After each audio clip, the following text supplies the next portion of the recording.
सभी विद्यार्थियों को मेरा नमस्कार। मैं दीपक कुमार आप सभी का एग्जाम बिल्डर्स एकेडमी पर स्वागत करता हूं। मेरे प्यारे बच्चों, जैसा कि आपको पता है हम वॉइस पढ़ रहे थे इस क्लास में और आज की हमारी वॉइस की आखिरी क्लास होने वाली है। हमारा जो वॉइस का चैप्टर होगा वो हरियाणा पुलिस के एग्जाम के हिसाब से यानी कि उस लेवल तक आज हमारा कंप्लीट हो जाएगा। ठीक है ना। जो लास्ट की क्लास थी उसमें हमने वॉइस के बारे में कौन से टॉपिक पढ़ा था भाई? हमारा था इंपेरेटिव का किस तरीके से पैसिव वॉइस बनाया जाएगा। ठीक है ना। उसमें हमने इंपेरेटिव में पॉजिटिव और नेगेटिव दोनों पढ़े थे। उसी टॉपिक को आगे बढ़ाते हुए इंपेरेटिव में हम वो वाले इंपेरेटिव सेंटेंस करेंगे जो लेट से स्टार्ट होते हैं। ठीक है ना। कौन से इंपेरेटिव सेंटेंस पढ़ेंगे हम? लेट से शुरू होने वाले इंपेरेटिव सेंटेंस। मैंने बताया था जो इंपेरेटिव सेंटेंस होते हैं वो कौन से होते हैं भाई? इसमें क्या होता है, सेंटेंस का वो एक प्रॉपर स्ट्रक्चर नहीं रहता है जैसा हम जर्नली लिखते हैं, subject plus verb plus object. ठीक है ना। ऐसे सेंटेंसों को ही क्या बोलते हैं? हम इंपेरेटिव सेंटेंस बोलते हैं। और आज का जो हमारा टॉपिक रहेगा, कौन से इंपेरेटिव सेंटेंस पढ़ेंगे हम जो लेट से शुरू होते हैं, लेट से शुरू होने वाले, लेट से शुरू होने वाले। ठीक है ना। लेट से शुरू होने वाले इंपेरेटिव सेंटेंस में एक बात का ध्यान रखना भी, अगर लेट के बाद किसी सब्जेक्ट का प्रयोग होता है तो वो हमेशा ऑब्जेक्टिव केस में आएगा। ठीक है ना। लेट के बाद हमेशा, लेट के बाद हमेशा ऑब्जेक्टिव केस का प्रयोग होगा, हमेशा ऑब्जेक्टिव केस का प्रयोग होगा, केस का प्रयोग होगा। ठीक है ना। अब सब्जेक्टिव और ऑब्जेक्टिव क्या होते हैं ये हमने जब इंग्लिश की क्लास शुरू करी थी तभी बताई थी मैंने वो टेबल। ठीक है ना। अगर आप कंटिन्यूअसली देख रहे होंगे तो आपको समझ में आ गया होगा जो हमारे सब्जेक्टिव केस होते हैं वो कौन से होते हैं और ऑब्जेक्टिव केस हमारे कौन से होते हैं। ठीक है ना। चलो कैसे चेंज करेंगे मैं बोलता हूं, जैसे मैं बोलता हूं late me do this work, late me do this work. इसको मेरे को किस में बदलना है? पैसिव वॉइस में बदलना है। तो ऐसे सेंटेंस को जिसमें लेट के बाद क्या दिया हो, हमारा मतलब ऑब्जेक्ट दिया हो, तो उसको कैसे चेंज करेंगे? देखो पहले तो क्या करेंगे हम, लेट तो रहेगा। जो हमारा इसके अंदर ऑब्जेक्ट है भाई वो किस में चेंज होकर के आ जाएगा? सब्जेक्ट के अंदर। जो हमारा इसके अंदर ऑब्जेक्ट के रूप में दिया गया वो किस में चेंज हो जाएगा? सब्जेक्ट में। ठीक है ना। फिर आएगा भाई बी, फिर आएगी वर्ब की थर्ड फॉर्म, और फिर ये जो यहां पर सब्जेक्ट की जगह दिया हुआ है इसको किस में चेंज कर देंगे हम? ऑब्जेक्ट के अंदर। ठीक है ना। तो इसको कैसे चेंज करेंगे? Late this work be done, do की यानी कि थर्ड फॉर्म क्या बनेगी? डन, बी डन बाय मी। ठीक है ना। जो मेरा यहां पे सब्जेक्ट था उसको एज इट इज नोट करेंगे। ठीक है ना। क्या बनेगा इसका? Let me do this work का let this work be done by me. ये हमारा लेट से शुरू होने वाला है जो इंपेरेटिव सेंटेंस है, जिसके बाद ऑब्जेक्ट दिया होगा तो उसको इस तरीके से चेंज किया जाएगा। ठीक है ना। और जनरली ऐसा एग्जाम में भी वो पूछ लेता, ये स्ट्रक्चर तुमको याद रखना है। ठीक है ना। मैंने बताया था अब जो हम पढ़ रहे हैं वो अंडरस्टैंडिंग बेस्ड है। जैसे हमने जब टेंस के पढ़े थे उसमें तो क्या होता था, एक प्रॉपर रूल होता था भाई, इसमें थोड़ा चेंज है इनमें, और एग्जामिनर यहीं से क्वेश्चन फंसा देता कई बार। ठीक है ना। चलो अगला भी है हमारा जो वो लेट बेस्ड ही है। कौन सा है? जो अगला इंपेरेटिव सेंटेंस होने वाला है वो भी हमारा कैसा है? लेट बेस्ड है। ठीक है ना। अगर लेट से शुरू होने वाले सेंटेंस में भाई, अगर लेट से शुरू होने वाले सेंटेंस में सुझाव, सलाह इत्यादि का बोध हो तो उसको कैसे चेंज करेंगे? ठीक है ना। मैं बोलता हूं लेट अस प्ले। इसमें भाई क्या करते हैं हम? एक और तरीके से याद कर सकते हैं भाई, अगर लेट के बाद, लेट से शुरू होने वाला और उसके बाद अस दिया गया हो, क्योंकि जो सलाह वाले सुझाव वाले होंगे ना उसमें उनके बाद हमेशा अस का प्रयोग होता है। ठीक है ना। उसके लेट से शुरू होने के बाद उसके बाद अस का प्रयोग हो, अस का प्रयोग हो, ठीक है ना। लेटस प्ले, भाई ऐसे सुझाव दिया जा रहा भाई चलो आओ खेले, लेटस प्ले। तो क्या करेंगे, जिस सेंटेंस से सुझाव या सलाह का बोध होगा तो भाई उसमें क्या करेंगे, सबसे पहले एक वर्ड ऐड करेंगे, it is suggested that, it is suggested that,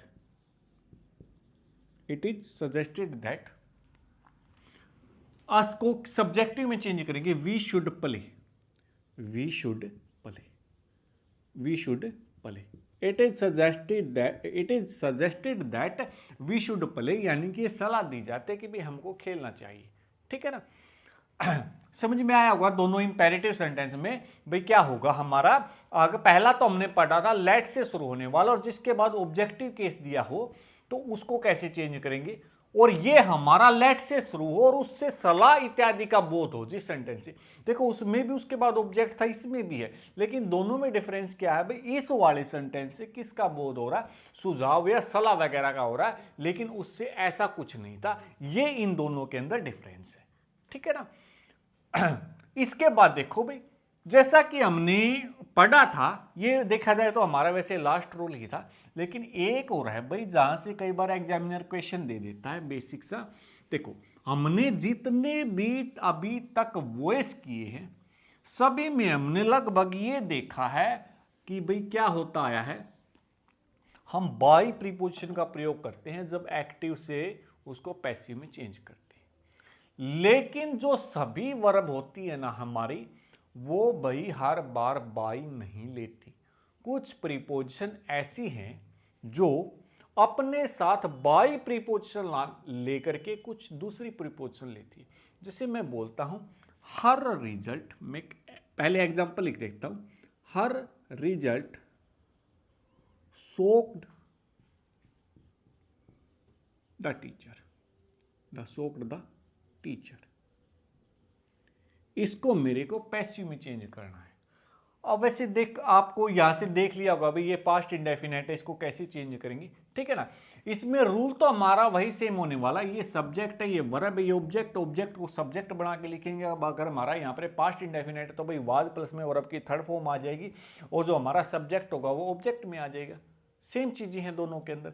लेकिन क्या बताया मैंने, कुछ वर्ब ऐसी होती हैं भाई जो अपने साथ बाई नहीं लेती, यानी कि जर्नली बच्चा इसका कैसे बनाएगा भाई, the teacher, the teacher, the teacher was soaked by her result, her result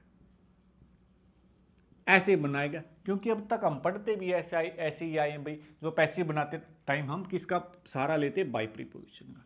लेकिन भाई जो हमारी वर्ब है सोक, वो अपने साथ बाई प्रीपोजिशन लेके वो एट प्रीपोजिशन लेती है भाई। क्या लेती है वो, हमारे इसके अपने साथ बाई प्रीपोजिशन लेकर के एट प्रीपोजिशन लेती है। यानी कि एक ऑप्शन आपको बाई का भी दिया मिलेगा, लेकिन जब सोक वर्ब दी गई हो उसके साथ बाई का प्रयोग ना करके उसके साथ एट का प्रयोग करें, यानी कि इसका प्रॉपर पैसिव क्या बनेगा, the teacher, the teacher, the teacher was shocked at her result, her result. ये इसका परफेक्ट पैसिव वॉइस होने वाला है। या फिर मैं बोल लूं, एक एग्जांपल और लेता हूं मैं, mister Mishra, mister Mishra knows me, knows me, ठीक है। ये भी देखा जाए तो सिंपल सा, ये सब्जेक्ट है, ये वर्ब है, ये ऑब्जेक्ट है, ऑब्जेक्ट को सब्जेक्ट बनाओ, वर्ब को उसके अकॉर्डिंग चेंज करो टेंस के अकॉर्डिंग, और जो हमारा सब्जेक्ट होगा उसको किस में बदल दो, ऑब्जेक्ट में बदल दो, ठीक है ना। यानी कि सिंपली कैसे बनाओगे, अगर बनाना चाहोगे तो आई am known by mister Mishra, mister Mishra. बच्चे ने तो यही बेसिक रूल पढ़े हुए ना भाई, बाई प्रीपोजिशन का सहारा लेना। लेकिन भाई जो नॉन वर्ब है वो अपने साथ बाई ना लेकर के टू प्रीपोजिशन लेती है भाई। क्या लेती है, वो नॉन जो प्रीपोजिशन होती है वो अपने साथ पैसिव बनाते टाइम बाई नहीं लेती, वो अपने साथ क्या लेती है, टू लेती है। ठीक है ना, यानी कि इसका परफेक्ट पैसिव क्या बनेगा, I am known to mister Mishra, I am known to mister Mishra, ऐसे आएगा। ठीक है ना, और ऐसी बहुत सारी वर्ब हैं जो अपने साथ पैसिव में बाई ना लेकर के क्या अपने अपने हिसाब से अलग अलग प्रीपोजिशन लेती है, और बच्चे ने अपने बेसिक रूल्स वगैरह पढ़े हुए होते हैं और फिर वो यहीं पर ही गलती कर देता है। ठीक है ना, देखो हम सारे की सारी प्रीपोजिशन तो नहीं करेंगे, लेकिन जो एग्जामिनर बार बार रिपीट करता रहता है एग्जाम लेवल के हिसाब से हम कुछ 10-12 हैं उनको पढ़ने की कोशिश करेंगे। ठीक है ना, बस चेंज क्या रहने वाला है भाई, जो प्रीपोजिशन के अनुसार क्या बदल जाएगी, वर्ब के अनुसार क्या बदल जाएगी, प्रीपोजिशन बदलेगी। बाकी जितने भी चैप्टर के अंदर हमने रूल पढ़े हैं सारे के सारे सेम रहने वाले। वो कौन कौन सी हैं वो देखो, यानी कि इन वर्ब्स को आपको याद कर लेना है कि भाई ये अपने साथ बाई ना लेकर के अपनी सेपरेटली अलग लेगी। ठीक है, पहला जैसे नो प्रीपोजिशन है, ये अपने साथ टू लेगी। ठीक, जो लिसन प्रीपोजिशन है भाई वो भी अपने साथ क्या लेगी, टू लेगी। ठीक है, लिसन जो वर्ब है वो अपने साथ क्या लेगी, टू लेगी। जो एडिक्ट है भाई, एडिक्ट, ठीक है, ये भी अपने साथ क्या लेती है, टू लेती है। ठीक है ना, जो इनवाइट वर्ब है, इनवाइट पढ़ो भाई, मैं कोई सी भी फॉर्म बोलूं, इनवाइट, इनवाइटेड, जो इनवाइट है वो भी अपने साथ क्या लेगी, टू लेगी। जो प्रेफर है, प्रेफर भी अपने साथ क्या लेके आएगी भाई, प्रेफर भी अपने साथ क्या लेगी, टू लेगी। ठीक है ना, प्रेफर भी क्या लेगी अपने साथ, टू लेगी। अगला देखो अमेज है, अमेज वर्ब अमेज एट लेगी। एम भी अपने साथ क्या लेगी भाई, प्रीपोजिशन एट लेगी। सोक्ड, ये भी अपने साथ प्रीपोजिशन क्या लेगी, ये भी अपने साथ प्रीपोजिशन एट लेकर के चलेगी। ठीक है ना, इसके बाद जो अगला है भाई, अगला है नोक मतलब खटखटाना, नोक एट, ये भी अपने साथ क्या लेगी भाई, ये भी अपने साथ क्या लेगी, एट। एनोए भी अपने साथ क्या लेगी, प्रीपोजिशन, एनोए भी अपने साथ भाई क्या लेने वाली है, एनोए भी अपने साथ एट लेगा। अगला है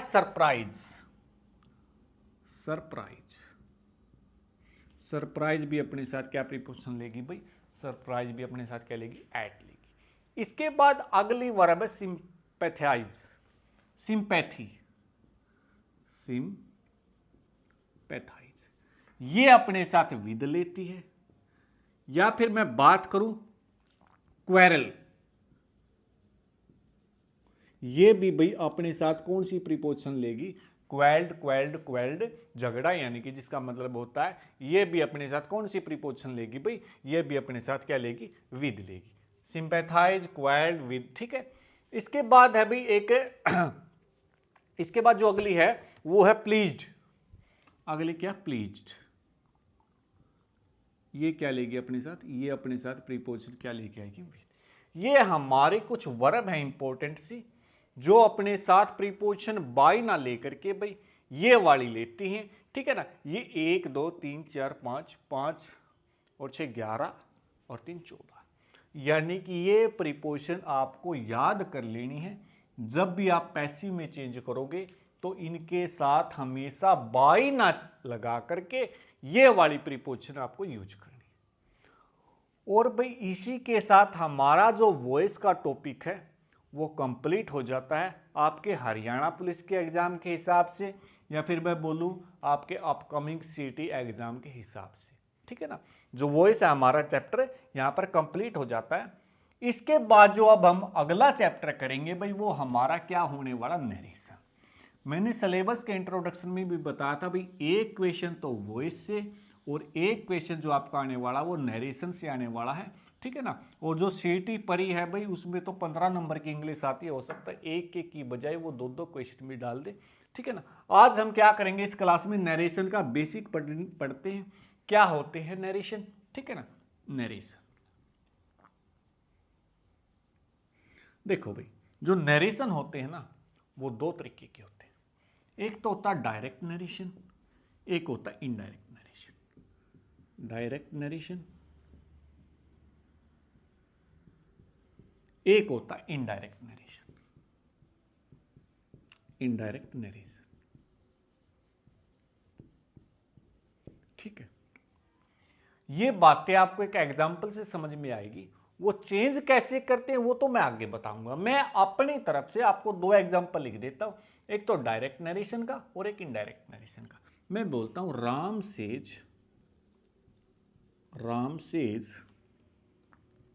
आई एम रीडिंग, और मैं इसी का इनडायरेक्ट बनाऊंगा तो क्या बनेगा, Ram says that he is reading, ये मेरा डायरेक्ट नरेशन है भाई, ये मेरा इनडायरेक्ट नरेशन है। इस एक एग्जांपल से हम दोनों में डिफरेंस समझने की कोशिश करते हैं। देखो भाई, किसी ने कोई बात बोली, जैसे हम दो पर्सन हैं एक सामने वाले ने मेरे को कोई बात बोली, अगर मैं वही बात जो कि तो किसी अगले बंदे को बताऊंगा तो वो तो क्या कहलाएगी, मेरी डायरेक्ट नरेशन। जो कि तो जैसे कि उसने बताई है बिना एक भी वर्ड में चेंज। जैसे राम ने मेरे को कहा आई एम रीडिंग, मैं पढ़ रहा हूं, ठीक है। और इनडायरेक्ट क्या होता है, यानी कि मैं जैसे राम ने मेरे को बोला राम ने कहा आई एम रीडिंग, यही बात मैं किसी दूसरे बंदे को जाके बोलूं भी Ram says I am reading, तो वो तो क्या है, मेरा डायरेक्ट नरेशन। लेकिन मैं ये बात अपनी लैंग्वेज में दूसरे बंदे को ये जाके बोलूं भाई राम सेज, राम ने ये कहा है भाई ही इज रीडिंग, वह तो पढ़ रहा है। देख उसने मेरे को क्या बोला, मैं पढ़ रहा हूं, फिर मैंने वो बात अपनी वर्डिंग में चेंज करके तीसरे को बताई क्या भाई वह पढ़ रहा है। यही हमारा इनडायरेक्ट है। जो का त्यो बात को बताना तो डायरेक्ट नरेशन कहलाता, अपने शब्दों में चेंज करके बताना इनडायरेक्ट कहलाता है, ठीक है ना। इतना सा ही डिफरेंस है कि इसमें डायरेक्ट नरेशन में और इनडायरेक्ट नरेशन में। अब इस बात में चेंज करने के लिए भी बहुत सारे रूल हैं जो कि हम हमारी आने वाली क्लासेस में पढ़ेंगे। भाई नरेशन को इनडायरेक्ट नरेशन में कैसे चेंज करते हैं, डायरेक्ट नरेशन को इनडायरेक्ट नरेशन में कैसे चेंज करते हैं। जैसे ये वाला मेरा डायरेक्ट है, ये मैंने आपको बताया भाई इसका इनडायरेक्ट ये बनेगा, कैसे बनेगा वो हमारी अपकमिंग क्लास में होगा, ठीक है। फिलहाल हम यहाँ पे बेसिक सा समझते हैं, ठीक है। अब देखो मैंने ये सेंटेंस लिखा है, दोनों में नोट करना। इसमें तो मैंने भाई ये इन्वर्टेड कोमाज लगाए हुए हैं, इसमें तो क्या लगाए हुए, इन्वर्टेड कोमाज, और इसमें क्या कर दिया गया, इन्वर्टेड कोमाज को हटा दिया गया। इन दोनों में भी फर्क है, समझो। देखो जो मेरा ये वाला हिस्सा है ये तो कहलाता है मेरा रिपोर्टेड स्पीच। क्या कहलाएगा मेरा ये, रिपोर्टेड स्पीच। और जो ये वाला भाग है जो कि इन्वर्टेड कोमाज के बाहर है, बुक्स वगैरह में आपको ऐसे ही लिखा मिलेगा, इसको बोलेंगे रिपोर्टिंग स्पीच, इसको बोलेंगे रिपोर्टिंग स्पीच। क्या बोला मैंने, जो कोमा के अंदर है, बंद है, उसको तो बोलेंगे रिपोर्टेड स्पीच। जो कोमाज के बाहर है उसको क्या बोलेंगे हम, रिपोर्टिंग स्पीच। फर्क है रिपोर्टेड और रिपोर्टिंग। कोमाज के बाहर है तो क्या, रिपोर्टिंग, कोमाज के अंदर है तो क्या, रिपोर्टेड स्पीच। आगे जब हम रूल करेंगे तो भाई बार बार रिपोर्टेड स्पीच और रिपोर्टिंग स्पीच का जिक्र होगा, ठीक है ना, समझ जाना। जो रिपोर्टेड स्पीच है भाई इसमें देखो, इसमें एक सब्जेक्ट है, ये एक इसमें वर्ब भी है, यानी कि ये तो मेरा जो कहलाएगा, ये क्या कहलाएगा मेरा, रिपोर्टेड सब्जेक्ट। ये क्या कहलाएगा मेरा, रिपोर्टेड सब्जेक्ट। जो ये वर्ब होगी ये क्या कहलाएगी मेरी, रिपोर्टेड वर्ब, रिपोर्टेड वर्ब, ठीक। अब ये जो हमारा रिपोर्टिंग स्पीच है इसमें भी सब्जेक्ट और इसमें भी वर्ब है। जो इसका सब्जेक्ट होगा वो क्या कहलाएगा मेरा, रिपोर्टिंग सब्जेक्ट, रिपोर्टिंग सब्जेक्ट। और जो इसकी जो वर्ब होगी वो मेरी क्या कहलाएगी, रिपोर्टिंग वर्ब, रिपोर्टिंग वर्ब। ठीक है ना। रिपोर्टेड स्पीच वाले का सब्जेक्ट रिपोर्टेड सब्जेक्ट, और इसकी जो वर्ब है वो रिपोर्टेड वर्ब, और जो रिपोर्टिंग है रिपोर्टिंग वाले का सब्जेक्ट रिपोर्टिंग सब्जेक्ट, और जो उसकी वर्ब होगी वो हमारी क्या, रिपोर्टिंग वर्ब। कंफ्यूज नहीं होना, रिपोर्टेड कौन सा था, रिपोर्टिंग कौन सा था। जो कोमाज के बाहर, एक याद कर लो, यानी कि जो कोमाज के बाहर है, यानी कि जो बाहर है वो क्या कर सकता, रिपोर्टिंग कर सकता, जो बंद है वो रिपोर्टिंग कैसे करेगा, ऐसे भी याद रख सकते हैं। यानी कि जो बाहर है कोमा के वो क्या कर सकता है, वो रिपोर्टिंग कर सकता है। ओके, चलो भाई, इतनी सी बात आ गई होगी बेसिक सी समझ में। अब देखो, अब डायरेक्ट को इनडायरेक्ट में चेंज कैसे करते हैं, उसके लिए कुछ रूल्स वगैरह होने वाले हैं। क्या रूल होने वाले हैं वो देखो एक बार। ठीक है, देखो भाई, जैसे मैंने बोला था, Ram says I am reading, I am reading. ठीक है ना, Ram says I am reading. सबसे पहले तो क्या करना है भाई, सबसे पहला तो इन्वर्टेड कोमाज को हटा के दैट का प्रयोग करना। इन्वर्टेड कोमाज को हटाकर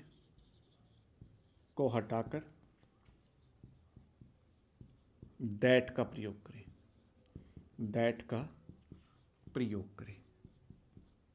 ठीक है, रिपोर्टेड क्या करना, सॉरी, इन्वर्टेड कोमाज को हटा करके किसका प्रयोग करना भाई, दैट का प्रयोग करना। ठीक है, उसके बाद जो दूसरा होने वाला है, दूसरा है भाई अगला करेंगे हम कि भाई जो हमारी ये जो टेंस है, change of tense, change of tense, यानी कि टेंस कौन सा किस में चेंज होगा, एक वो करेंगे। और तीसरा है भाई change of person, change of person. ठीक है, और जो चौथा है other part of speech, other part of speech. ठीक है भाई, क्या क्या करना है भाई, डायरेक्ट नरेशन से इनडायरेक्ट नरेशन में चेंज करते टाइम 4 बातों का प्रयोग करना। पहला तो है इन्वर्टेड कोमाज को हटा के दैट का प्रयोग करना, जैसे हमने इसमें किया, दैट का, कोमा को हटा दिया, किसका प्रयोग कर दिया, दैट का। ठीक है, ये तो क्लियर। चेंज ऑफ टेंस भाई, जो ये टेंस है ये कौन से में चेंज होगा, एक ये करना है। इस टेंस से ही हम हमारे नरेशन के रूल्स की शुरुआत करेंगे, तो इसको हम यहां पे क्या करते हैं, स्किप करते हुए चलते हैं। ठीक है, अगला है भाई change of person. Change of person का देखो भाई, देखो इसके लिए एक रूल है भाई, 1 2 3, यहां पे लिखो SON। 1 2 3 का मतलब है भाई first person, second person, third person. First person, second person, third person क्या होते हैं, मैं वो आपको क्लास में पहले करवा चुका। अगला है, ये सब्जेक्ट है, ये ऑब्जेक्ट है, इसका मतलब, और इसका मतलब है नो चेंज। इसका मतलब क्या, सब्जेक्ट, इसका मतलब क्या, ऑब्जेक्ट, और इसका मतलब क्या, नो चेंज, कोई चेंज नहीं आने वाला, नो चेंज। ठीक है, और ये किसके लिए है भाई, ये है रिपोर्टेड स्पीच के लिए, रिपोर्टेड स्पीच के लिए। अब इस फार्मूले का कैसे अप्लाई करना है इसको देखो।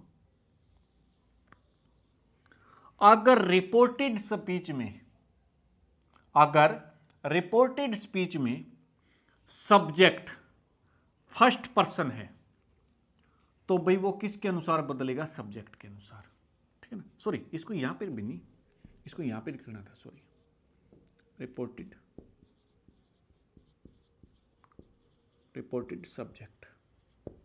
ठीक है ना, अगर हमारा रिपोर्टेड का सब्जेक्ट फर्स्ट पर्सन है तो वो किसके अनुसार बदलेगा, सब्जेक्ट के अनुसार।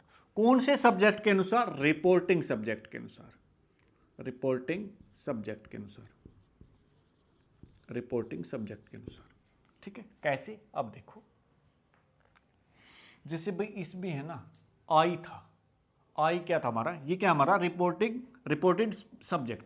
रिपोर्टेड सब्जेक्ट क्या है मेरा फर्स्ट पर्सन, और मैंने बताया फर्स्ट पर्सन तो सब्जेक्ट के अनुसार, सेकंड पर्सन ऑब्जेक्ट के अनुसार, और अगर वो थर्ड पर्सन है तो उसमें कोई चेंज नहीं आएगा। यहां पे मेरा रिपोर्टेड सब्जेक्ट का फर्स्ट पर्सन है यानी कि आई क्या है मेरा फर्स्ट पर्सन, ये किसके अनुसार बदलेगा, ये रिपोर्टिंग सब्जेक्ट के फर्स्ट पर्सन के अनुसार बदलेगा। ये फर्स्ट है तो ये किसके अनुसार बदल जाएगा, इसके अनुसार। राम का हमारा सब्जेक्टिव केस क्या होने वाला, ही, तो हमने यहां पे क्या यूज किया, ही। अगर यहां पे सेकंड सब्जेक्ट होता तो हम किसके अनुसार बदलते, ऑब्जेक्ट के अनुसार। यहां पे ऑब्जेक्ट नहीं है, लेकिन अगर ऐसा आता तो सेंटेंस उसके हिसाब से भी होता। अगर यहां पे थर्ड पर्सन होता तो उसके में कोई चेंज नहीं होना था, उसको एज इट इज लिखा जाता। ऐसे एग्जाम्पल हम आगे चल के जब टेंस वाले करेंगे उसमें आएंगे। यहाँ पे ये हम बेसिक सी बातें पढ़ रहे हैं, इनको चेंज करने के। क्या, अगर ये सब्जेक्ट फर्स्ट पर्सन है तो ये किसके अनुसार बदलेगा, सब्जेक्ट के अनुसार। अगर ये यहाँ पे सेकंड पर्सन होता ये किसके अनुसार बदलता, ऑब्जेक्ट के अनुसार। और अगर ये थर्ड पर्सन है तो भाई इसके अंदर क्या आएगा, नो चेंज आएगा। ठीक है ना। चौथा पार्ट है हमारा क्या भाई, other part of speech. Other part of speech देखो कैसे, ये भी इंपॉर्टेंट है। बहुत सारी बातें होंगी जो पार्ट होंगे जो इसके अंदर क्या होने वाले, चेंज होने वाले।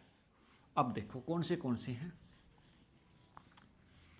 अगर दिस आया है तो वो दैट में चेंज हो जाएगा। दिस किस में चेंज हो जाएगा, दैट में।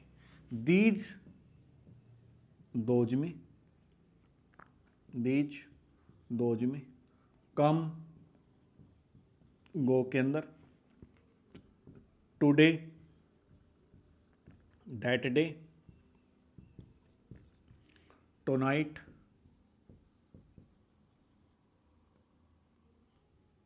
Tonight that night. That night के अंदर चेंज हो जाएगा। ठीक है ना। अगर मैं बोलूँ tomorrow, the next day, the next day. Tomorrow किसमें, द नेक्स्ट डे के अंदर। ठीक है ना। या मैं बोलूँ yesterday, yesterday. The previous day, the previous day. ये इनके अंदर चेंज हो जाएंगे अगर कुछ ऐसे वर्ड दिए हुए हैं ना। ठीक है ना भाई, today evening, today evening, that evening, ये वगैरह, मतलब इन चीज़ों का ऐसा नहीं है भाई। मैं अब एक एक वर्ड बताऊंगा आपको, यानी कि ये ऐसा। ठीक है ना। यानी कि अगर ये वर्ड यस्टरडे आ जाए तो हम इनडायरेक्ट बनाते टाइम उनको एज इट इज नहीं लिखेंगे। ओके, ये बस 2-4 ही वर्ड यूज होने वाले हैं इसके अंदर, टुमारो, नेक्स्ट डे, यस्टरडे। ठीक है, इन चीज़ों का ध्यान रखना है। ठीक है, ये हमारा हमने पढ़ा भाई हमारा नरेशन का बेसिक सा। जो अगली हमारी क्लास होगी उसमें हम कहां से शुरुआत करेंगे, चेंज ऑफ टेंस से। चेंज ऑफ टेंस से।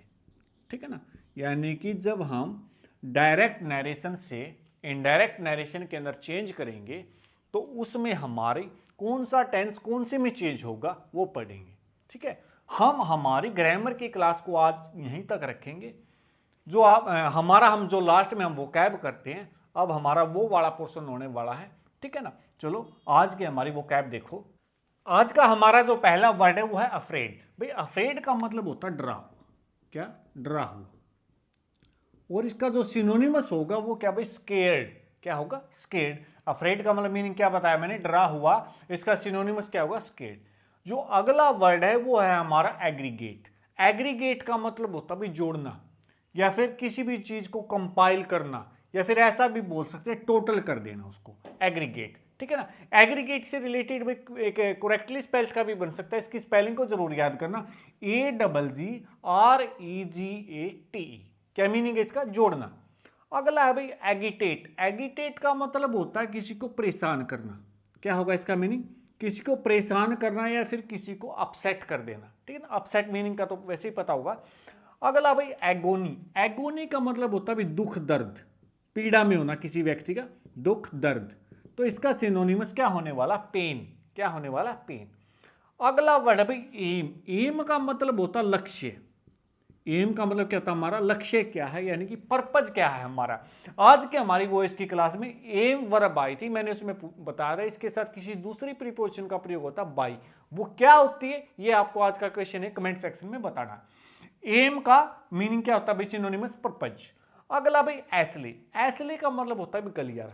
जैसे देखो सिनेमा हॉल में भी देखो दो जो सीटें रखी होती है उनके बीच में जो निकलने का रास्ता होता है ना, उसको इंग्लिश में क्या बोलते हैं, एसली, या फिर क्या बोलेंगे, पैसेज। ठीक है ना, पैसेज का भाई एक पैसेज दूसरा होता है, इस पैसेज का एक मीनिंग क्या होता है, गलियारा, यानी कि निकलने का रास्ता। अगला भाई एले, एले का मतलब होता है भाई शांत करना, यानी कि कोई व्यक्ति गुस्से में है उसको शांत करना क्या बोलेंगे, एले, या फिर इसका सिनोनिमस क्या होने वाला, पैसिफाई, या फिर हम इसका एक और नोट कर सकते हैं, काल्म, शांत करना। अगला भाई एलिग, एलिग वर्ब है, एलिग्ड भी बोलते हैं इसको, इसकी अगली फॉर्म को। ठीक है ना, एलिग्ड का मतलब होता है किसी पर आरोप लगाना, आरोप लगाना यानी कि उसके ऊपर कोई चार्ज लगाना। ठीक है। अगला भाई एल्यूरिंग, एल्यूरिंग होता है भाई अट्रैक्टिव, कोई ज्यादा अट्रैक्टिव हो, एल्यूरिंग का मतलब क्या होता है, आकर्षक, अट्रैक्टिव, आकर्षक। इससे अगला मीनिंग है भाई एलूफ, एलूफ का मतलब होता है भाई अलग थलग, बिल्कुल अलग होना किसी चीज से, अलग।